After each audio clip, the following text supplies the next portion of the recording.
Hey guys, this video is perfect for student or maybe graduate visa or even holiday visa who are considering to apply for 491. 491 is a temporary visa, but it has a very high chance of getting a PR by transitioning to 191 as long as you have a job for at least 3 years living in a regional area. So this page that I shared with you is the list of postcode in a regional area. Before we jump into this, all of this postcode, if you are in a student right now, you are graduating and you have a graduate visa, and maybe your points is not that it's below average, then maybe consider looking for or moving to a regional area and accumulate your experience in regional while you are in your graduate visa. So basically in Australia term, in terms of area, there's three category. There's a category 1, which is the major cities like Sydney, Melbourne. Category 2 is a city, but also like it's regional, but it's a progressive. One of that sample, it's mentioned here: Perth, Adelaide, Gold Coast, Geelong. Geelong is part of Melbourne, but you need to drive an hour. But like their CBD is really, it's huge, and it looks, even though it's regional, it looks progressive. Same with Hobart, which is located in Tasmania. Hobart as well is something you can consider if your ANSCO code is in the gold list. They have a very promising program for you where you can get PR faster for just, as you know, at least just 3 to 6 months of experience. Category 3 is it's very suburb. So example, in Melbourne, one of the category 3 suburbs are Peninsula, Ballarat. So those are like 6 or 7 hours drive from the metro. So the disadvantage really with category 3, because it is so regional, then the job opportunity there is less compared to category 1 and category 2. But if you have a job offer there and you are in a graduate visa, maybe it's something you could consider, because category 3 is more prioritized over the other categories. And by the way, before we jump in, before I say a lot of things, all of this advice that I'm going to be mentioning to you, just take it as a grain of salt, because I'm not an immigration agent nor a lawyer to give you a legal advice. This is just purely my own understanding, and we will be basing the home affairs resources for this. So if you go into this page, you can see all of the list of the suburbs that you can consider moving in. Okay, and obviously when you go into here, it is categorized by 2. The category 1 is not added because obviously that's not regional. So category 2 in NSW is this one, regional is this one. So for example, in Victoria, the category 2, let's type in this postcode here. So Victoria suburb, go there. So it's Little River, and if you type in Little River to, let's say, South Bank, which is the main in the metro, so it's just really like, oh, it's only 37 minutes drive from the South Banks. That's good though. Like in Geelong is one of the category 1, by the way. It's an hour drive. Okay, so Little River, like even though it's not a city, we live, by the way, in Werribee, we live in a city, but I mean, Little River is not bad though. Like it's only 37 minutes drive. Like we live here in Werribee, still 30 minutes drive, but it's a city. Oh, that's interesting. Yeah, so you can consider living in this area, which is just like 37 minutes drive from the metro. This is already considered as a regional, like, but still in the category 2. With the category 3 is very like suburb, but there's an advantage of that. They will prioritize more category 3 over category 2, but it's still going to balance. If you have a work experience in category 2, you have good earning there, consider also doing in category 2. And there's also much job opportunity in category 2 compared to category 1, so category 3 by the way. So it's still really gonna balance. So 2250 Victoria, let's see what that is. It's Glenworth. Oh no, it's, let's just go into the Victoria. So one of these, it's Ben of Islands. Haven't heard that. So Ben of Islands, let's Google it. Let's see how long. Oh, it's just a 56 minutes drive. Not bad. Like, I would prefer, Geelong isn't ready in a category 1, but it's an hour drive.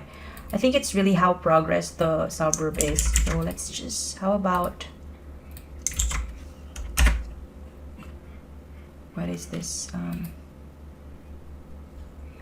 Victoria suburb. This one in Verloc. Haven't heard this. So it's an hour and 49 drive. So yeah, obviously category 3 is more considered as a high priority versus in category 2 if you are considering if you are considering applying for 491 visa. For those who don't know what's 491 visa, if you're living outside the Australia right now, 491 visa is a regional visa. It's not yet a permanent visa, but it has a like 99 chance to get PR. You just need to live there for at least 3 years to 5 years. It depends of how many years the government gonna give you. So you just need to have you just need to maintain your work there on that duration, and then you don't need to have a sponsor because the state already sponsored you for 491 visa. So once you reach like 3 years, you can apply for 191 transition to get PR. So once you get PR, if you want to move to a different to metro, you're not bound to live in a regional as long as you already transition your 491 to 191. And then okay, so let's just go into this one, interlock. So if I type in interlock CPD,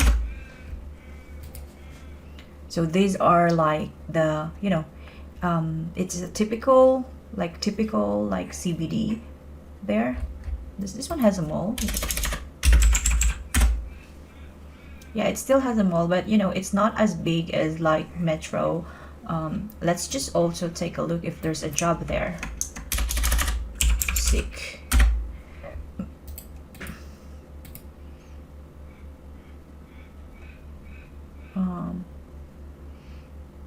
So this one, and if you also notice the revenue, the job there is not as big in the metro, like 26 to 27 per hour. But this is just an optimal assistant. How about we type in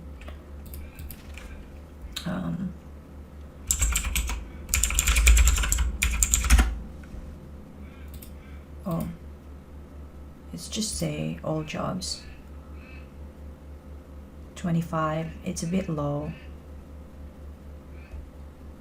Yeah, it's more on really research governance officer part-time.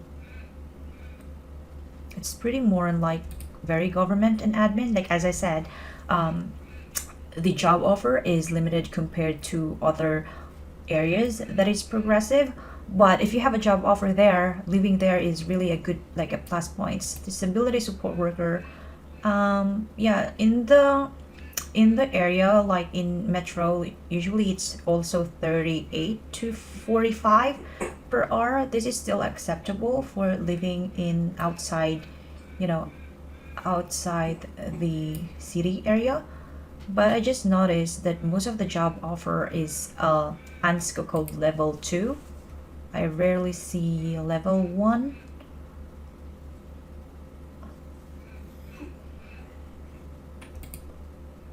Administrative assistant. So yeah, it's not as like the job offer is not as many compared to metro. And in the category 1, you can see a lot of job offer. For example, Geelong, or the one that let's just type in Little River. I like the Little River. It's just 30 minutes drive from the CBD. So most of the job here are retail assistants. Oh, Werribee is already a city.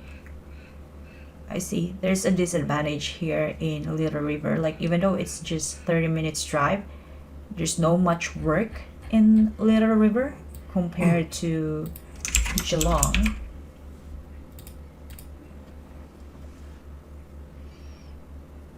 So these are like the Geelong job. I believe Geelong has a lot of job available. So yeah, play around with this postcode. And if you think, I mean, my priority always, if I have a job offer, I'm gonna live in the regional center. Otherwise, I'll go into this area. My points right now for my ANSCO code is only minimum. Like, the last got invited for my ANSCO got 85 points. I also have 85 points. I'm trying. I haven't lodged my EOI yet, but I mean, I can do what I'm considering taking 189 and 491, but I don't really care as long as either of that I get invited. But I also don't want to be so confident because there's a lot of applicants who got higher score than me. So yeah, I'm definitely fine leaving any of this area regardless if it's category 1 or category 3. So yeah, hope it helped, guys. Feel free to check these resources from Home Affairs for you to take a look if living there is something you would consider. Thank you and have a great day.